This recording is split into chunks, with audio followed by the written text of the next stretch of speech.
Hello, welcome to this part of this video series. So this time we'll do something a little bit different. We're going to explore the created time variable or a date variable. So let's get started and I'll guide you through it. So let's first start by running our imports and then load the data and normalize.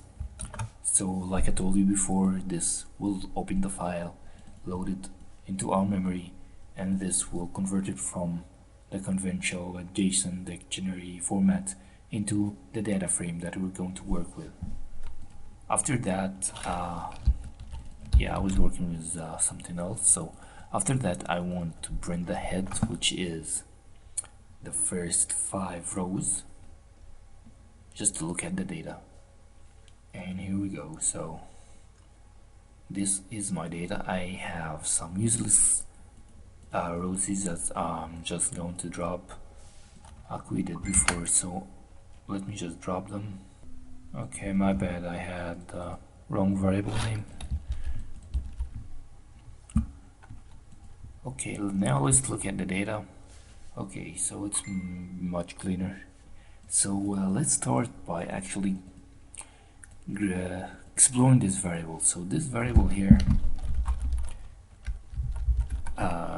created time, let's just look at a sample of it. So if I want a sample, I'll just print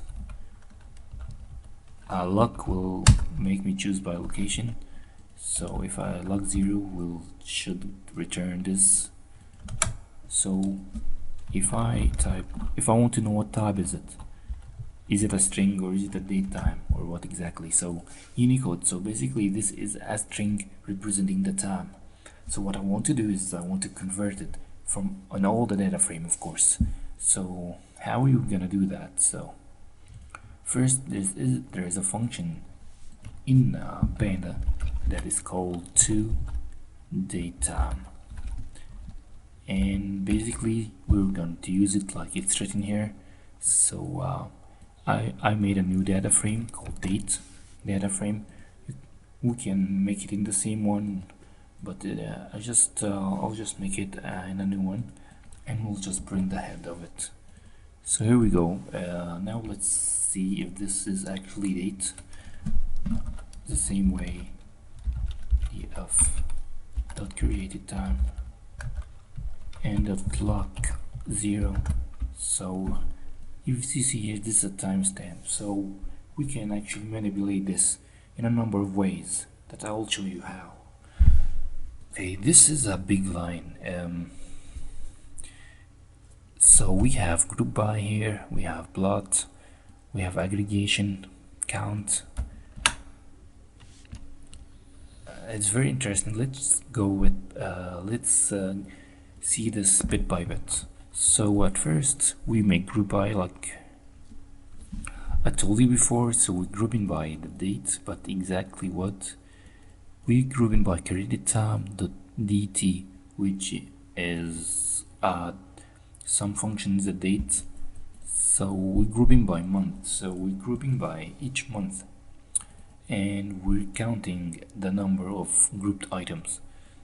After that we're plotting. We can remove plot for now just to see how the result will look like. And now I see, I have for the first month I have this number, for the second month I have this number, and if I made this day, I have every day of the year. We can make it also day of week, which is Sunday, Monday, or 7 weeks. So we can group by any number of items. So for example, as you see here, I'm not sure this is Sunday or Monday, but I think this is a weekend because the number of posts in this, we can print all of the days. So anyway, let's go back, and now I have a number like I want to plot this for each month. I want to plot how many posts are made. So let's go back. So plot, if I remove the kind bar, it will just plot a line, which I do not want. Legend is false. Title, posts per month. So if I remove the legend, this is just useless, so I remove it. There are many options you can explore in matplot library, so I suggest you do that. And we can make the same thing for year. So as you see, the number of posts per year are decreasing for some reason, but 2017 have the least number of posts. This is because it's 2017 is not over yet.